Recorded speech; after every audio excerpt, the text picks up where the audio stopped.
So many women have learned to ask, what should I want? Instead of what do I actually want? And asking that question, what do I actually want, is not selfish, it's honest. And healing requires honesty. Have you ever made a simple decision and then the outcome of that decision was used against you to prove how bad you are at making decisions? Not that you're reckless or immoral, just wrong. And after that, every decision started to feel heavy. You second guess, you replace scenarios, and you fear getting things wrong again. Today I'm talking about why decision making feels so hard after narcissistic abuse, and how you can make decisions with clarity even when fear is still present. So grab your journal and pen, let's get into it. Before we dive in today, I want you to know something. You don't have to heal alone. I have a free community called Narcissism Unmasked, and it's for women just like you who are rebuilding their confidence and self-worth after narcissistic abuse. We have real conversations, honest support, and every week I host live healing conversations for the heart where you can connect with other women who truly get it. If you're tired of feeling alone in this and you want a judgment-free place to heal, come join us at bit.ly/Narcissism Unmasked. Do you want to heal from narcissistic abuse, but you struggle with self-doubt and second-guessing everything? If so, you're in the right place. I'm Takia, mom, coach, and your survivor friend. Here we mix faith, real talk, and practical tools to restore confidence and self-worth. So if you're ready to rebuild your confidence and finally feel at peace, take a deep breath. Exhale now. Let's heal for real. There was this time I was asked to make a decision about something very simple. It was about choosing a route to avoid traffic. So I made the call, and it didn't quite work out in the expected way. Instead of it just being a bad turn or simply, okay, this is how traffic is at this time, it became a character flaw of mine, supposedly. I was told I should never have listened to you. Women make foolish decisions. That comment landed deeper than I had realized initially, because after that, making decisions became such a heavier burden. I didn't trust myself to make wise decisions. Every choice felt risky. Every decision came with this intense pressure. I would hesitate, overthink, run about a million different scenarios in my head, and feel paralyzed, even over simple things. I just thought I could not choose right or well. That belief followed me long after the relationship ended. It was only a couple years into my healing journey that I found out I had a built-in way to make decisions. I just had to learn how decision making actually works. So when things came up, it wasn't that fear automatically disappeared, but it was no longer in charge. After narcissistic abuse, decision making does not feel neutral. It feels dangerous, almost like an extreme sport. Because in the past, your choices were criticized, your judgment was questioned, and when things happened, you were blamed for outcomes that were not in your control. So your nervous system learned that waiting feels safer than choosing, certainty feels safer than moving, and not deciding is actually a form of protection. So that's why even though you may have clarity about something, it doesn't automatically lead to action. That's why you keep revisiting decisions, and even small choices feel extremely burdensome. And that isn't a lack of wisdom. It is learned self-distrust. But you were never meant to make decisions based on fear. And thankfully, you were not left without a system for knowing what to do. So let's talk about how decisions are actually meant to be made. When making a decision, any decision, there are 3 faculties that come into play. The problem is after abuse, one or more of these mental faculties got silenced or drowned out. So we're going to look at each of these faculties and what it's actually asking. The first one is conscience. Conscience deals with moral alignment, and it is your internal compass for truth and integrity. It asks, does this violate truth? Would choosing this go against my core values? Conscience is not about comfort. It's about alignment with what is right. And a very important distinction to know is that conscience asks, is this right?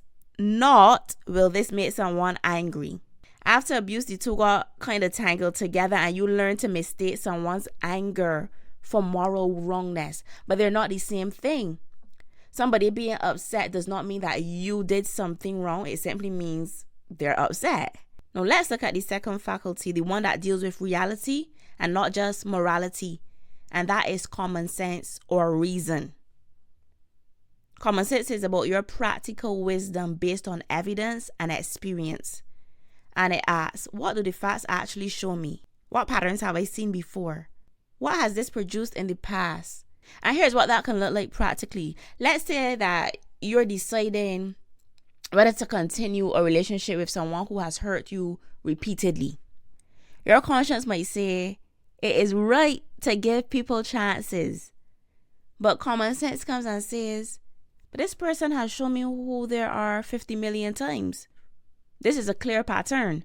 Common sense does not spiritualize red flags. It does not override evidence with wishful thinking. It pays attention to patterns and outcomes. And this is extremely important after narcissistic abuse, because during the relationships, you were taught to ignore your common sense and reason, to override what you were saying with what you were told to believe. So you say things like, oh, they didn't mean it.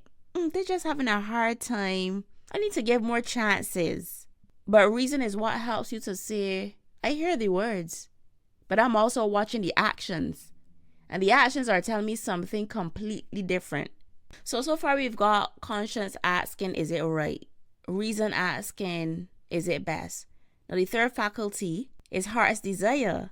This is the faculty that is the most misunderstood and most suppressed. Heart's desire is not about impulse or craving or even emotion. It's what you truly want. When fear is removed, when guilt is removed, when pressure and manipulation is removed. But for so long, when you're in a narcissistic situation, it's all about survival. So you don't even have the time to really pay attention to what you deeply want, what you deeply desire, because those desires get buried. You learn that your wants cause problems. So you stop asking the question, what do I really want? And started asking, what will keep me safe? But the abuse did not kill the fact that you were designed to want things. Desire is not selfishness. As you begin to heal, the fear of consequences, the guilt of disappointing others, the pressure to perform, all the manipulation disguised as concern starts to be stripped away. And what is left is the truth of who you actually are. And the desire, the one underneath all the noise, that's not something to shame yourself for. That's something to really connect with, to recover. So many women have learned to ask, what should I want? Instead of what do I actually want? And asking that question, what do I actually want, is not selfish, it's honest. And healing requires honesty. So then, how do these three faculties work together practically without you overthinking? The key is this: a decision becomes stable when all three faculties are consulted. Conscience answers, is it right? Common sense answers, is it best? Heart's desire answers, do I really want this? When one is ignored or silenced, you hesitate. But confidence comes from alignment, not necessarily having all certainty. And you don't have to wait for peace before making a decision, because peace often comes after alignment. So say, for example, you are facing a decision about a relationship. You don't wait until you feel ready to make the decision. You consult your tree. The tree faculties are anchors. Is there anything about this that violates truth? What do the facts and patterns actually show me? If no one were disappointed or angry, what would I choose? You don't need guarantees or fear to disappear. You need alignment, and that is how you are designed to decide. So all in all, you are not necessarily bad at making decisions. You were just trained not to trust yourself. But the built-in decision-making system that you need was never removed. It was just buried. You already have all that you need. your conscience to guide what's right, your reason or common sense to discern what's best, and your heart's desire to reveal what aligns and what is true for you. When those three come back into alignment, decisions start feeling so paralyzing, even when fear is present. If today's episode hit home for you, I would love to see you inside Narcissism Unmasked. It's my free community where women healing from narcissistic abuse come together to talk honestly, rebuild their confidence, and support each other through the hard stuff. Remember those weekly life healing conversations I mentioned? That's where real connection and breakthrough happens. You're not just listening to a podcast, you're a part of something real.